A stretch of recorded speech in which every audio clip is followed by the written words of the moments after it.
Bonjour à toutes, bienvenue dans cette vidéo. J'espère que vous allez très bien. Bienvenue aux nouvelles personnes qui me suivent nouvellement, qui n'étaient jamais venues sur ma page. Je vous souhaite un grand bienvenue.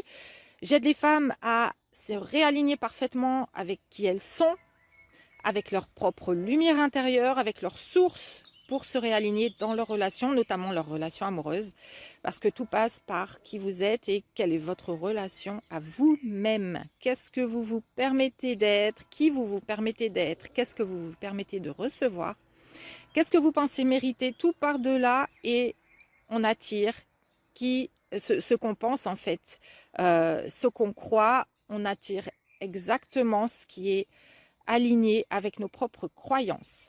Donc aujourd'hui, en fait, j'avais envie, suite à un commentaire qui a été publié dans la famille des Lumineuses, donc le groupe des Lumineuses de la famille des Lumineuses, c'est le groupe qui accueille les personnes qui travaillent avec mes programmes. Il y a un commentaire qui a été posté et qui en fait révélait complètement la façon dont on peut ne pas voir ses propres progrès, ne pas voir sa propre lumière, et on peut avoir cette tendance-là quand on est dans le perfectionnisme, dans vraiment ce besoin de devenir parfaite parce qu'on se sent à la base tellement imparfaite. On peut avoir cette tendance à toujours voir ce qui ne va pas, ce qu'on a encore fait qui n'était pas parfait, ce qu'on aurait pu faire de différent. Et tout ça, ça s'oppose au fait de juste être qui vous êtes, de vous aimer avec vos imperfections et de vouloir atteindre une version de vous qui est impossible en fait à atteindre, c'est-à-dire une version parfaite, une version automatique. J'en parlais ce matin dans l'Empire des Reines, j'ai fait un live justement sur le perfectionnisme tout à l'heure. Et c'est une version impossible à atteindre en fait, parce que être parfaite, et ça j'en parle dans le programme Trouver l'amour, être parfaite c'est être un robot, c'est cacher ses émotions, c'est vouloir apparaître en surface, donc être complètement lisse, apparaître en surface comme quelqu'un qui va toujours être finalement adapté, parallèle, aligné avec celui qui est en face, aligné avec ce qui se trouve à l'extérieur.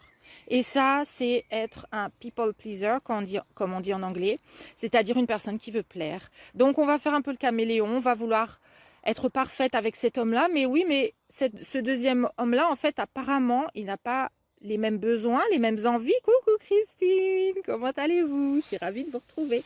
Il y a eu une nouvelle vidéo dans l'Empire des Reines que j'ai postée tout à l'heure, que j'ai tournée en live tout à l'heure, donc vous la retrouverez. Et donc, cette nous parfaite, c'est la nous qui s'adapte à l'autre, mais surtout, au-delà de s'adapter à l'autre, c'est s'adapter à ce qu'on pense que l'autre attend de nous.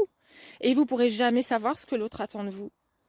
J'ai fait une grosse erreur un jour, c'est de croire que parce que je sortais d'une relation justement où j'étais attirée par un homme indisponible émotionnellement, un homme qui avait plein de blessures, un homme qui avait tellement à régler en lui que j'avais avec lui parfaitement développé mon syndrome de l'infirmière qui était déjà en moi, mais qui a pu là se manifester dans sa totalité. Coucou Zora, bienvenue.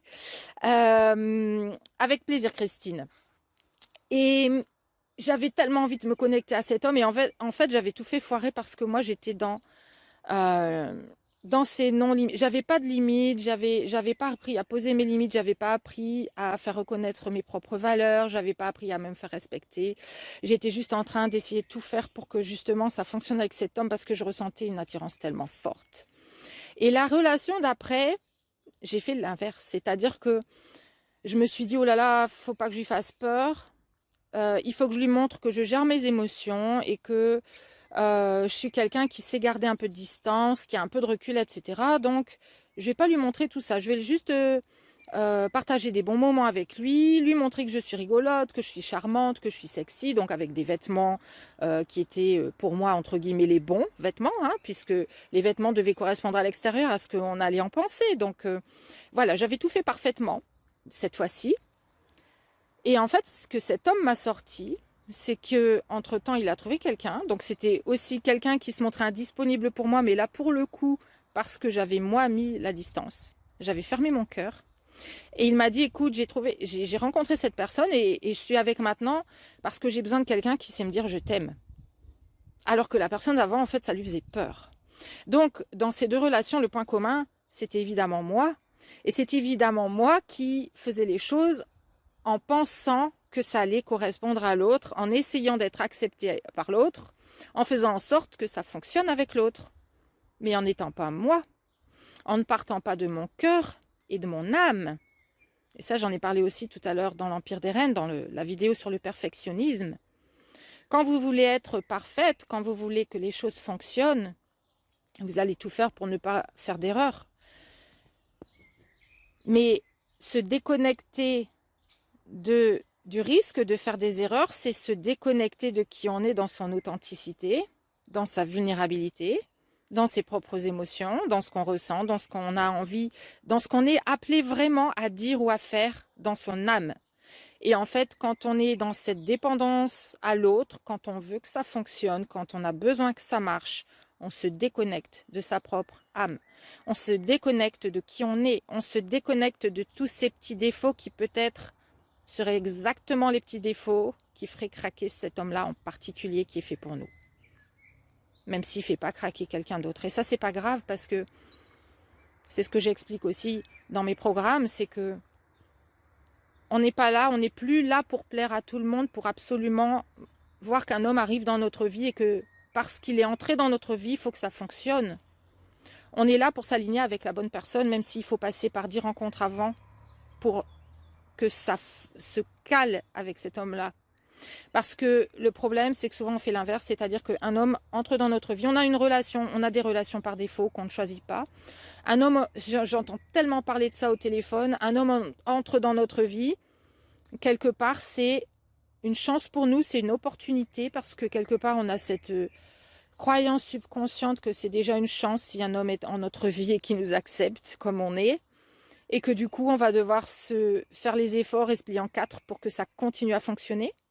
Sans même se demander si cette personne peut nous correspondre, si elle rentre dans ce que nous voulons, si elle est capable de nous apporter ce dont nous avons besoin, parce qu'on n'a pas appris à prendre notre place, on n'a pas appris à se mettre au centre, on a appris à se contenter de ce qu'on avait. Combien de fois je l'ai entendu, combien de fois vous l'avez certainement entendu, et dites-moi si vous avez aussi comme ça des expressions que vous avez entendues étant petite, c'est « t'en as jamais assez », on ne peut pas avoir tout ce qu'on veut dans la vie, il faut faire des concessions, il faut faire des sacrifices, on ne peut pas tout avoir.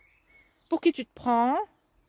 Non mais dis donc, t'es exigeante. Voilà, et ça, ce sont toutes sortes d'expressions. Dites-moi quelles expressions vous avez entendues que vous retrouvez aujourd'hui, qui vont à l'encontre de vos désirs. Quelle croyance est-ce que vous avez? Quand vous avez envie de vous connecter à l'homme de vos rêves, quelle croyance avez-vous? Hier, j'avais une dame au téléphone qui m'expliquait qu'elle était attirée, comme les 3/4 de mes clientes, attirée par un homme dont elle savait qu'il n'était pas fait pour elle, qui n'allait pas la rendre heureuse, mais il n'y avait que lui qu'elle voulait.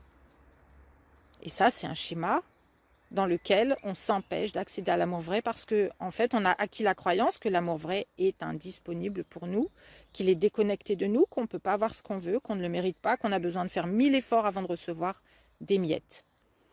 Et c'est ce qu'on va attirer comme relation. Des relations dans lesquelles on fait énormément d'efforts pour recevoir des miettes, dans lesquelles les hommes se déconnectent de nous, dans lesquels on se connecte soit à des hommes qui sont déjà déconnectés, avec lesquels la relation est déjà impossible, donc les hommes qui sont déjà pris, les hommes mariés, les hommes qui sont blessés, les hommes qui ont besoin de se réparer, les hommes qui sont indisponibles émotionnellement, qui veulent juste s'amuser, qui vont le dire dès le départ, qui vont vous le dire et parfois ils vont vous dire « moi je veux rien de sérieux », vous allez dire « ok, moi non plus, c'est bien ». Mais quelque part dans votre tête, vous avez envie de changer cet homme, vous avez envie qu'il change et d'être celle qui le change, celle qui l'aide à se révéler dans l'amour, celle qui va faire que cet homme va voir en vous la femme qui a changé sa vie. Ok? Donc mon conseil pour aujourd'hui, c'est arrêter d'aller vers les hommes qui vous disent qu'ils ne sont pas prêts, arrêtez de vouloir ce challenge, arrêtez de vouloir vous prouver quelque part. Et en fait, c'est exactement ça, c'est vous prouver que vous pouvez mériter l'amour et que vous réussirez à attirer un homme qui à la base n'avez pas envie d'aimer quelqu'un, parce que vous avez des choses à vous prouver. Apprenez pour ça à vous accueillir dans vos imperfections, à accueillir pleinement vos émotions, les émotions lumineuses comme les émotions obscures. Et développer votre féminin lumineux, ça va passer de toute façon par accueillir complètement vos ombres, accueillir qui vous êtes quand vous avez les angoisses, accueillir qui vous êtes quand vous êtes sous le tsunami d'émotions qui fait que vous ne savez même plus si vous devez répondre à cet homme, pas lui répondre, envoyer un message, le rappeler, l'inviter, lui montrer que vous avez de l'intérêt pour lui ou l'ignorer. Quand vous ne savez plus tout ça, vous êtes juste dans votre féminin obscur. Quand vous êtes dans votre féminin lumineux, vous savez, vous ressentez dans votre corps.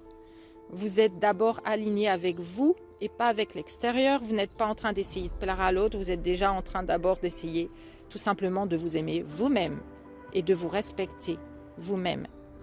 Quand vous vous aimerez vous-même et que vous vous respecterez vous-même dans vos valeurs, dans vos attentes, en ayant une haute estime de vous, une haute attente dans vos relations, au lieu de toujours baisser la barre de plus en plus bas jusqu'à ne plus rien désirer d'autre que juste d'être accepté par un homme qui reste avec vous aussi longtemps que possible. Quand vous vous aimerez vraiment, quand vous vous respecterez, que vous vous estimerez, que vous adorerez qui vous êtes, complètement, vous attirez cet homme qui vous adore comme vous êtes, qui vous respecte, qui vous aime, qui vous écoute, qui vous chérit, qui vous soutient, comme vous êtes, en étant authentique, en étant vous. Ok ? Si vous avez envie de vous reconnecter à votre vrai vous, pour rayonner qui vous êtes vraiment, contactez-moi. On verra ensemble quels sont les meilleurs outils pour vous.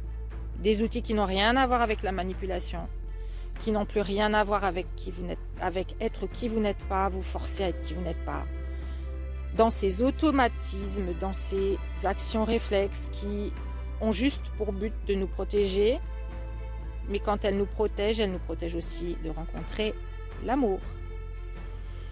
Je vous souhaite une excellente et lumineuse journée. J'espère que cette vidéo vous a apporté des enrichissements. Si c'est le cas, mettez-moi un petit cœur, mettez-moi un petit signe d'amour dans les commentaires. Mettez-moi un petit like, ce que vous voulez. Faites-moi un petit signe. Et si vous avez des questions, n'hésitez pas à me les poser. Je reviendrai vers vous. Je vous souhaite encore une excellente journée. Et je vous dis à très bientôt. Ciao.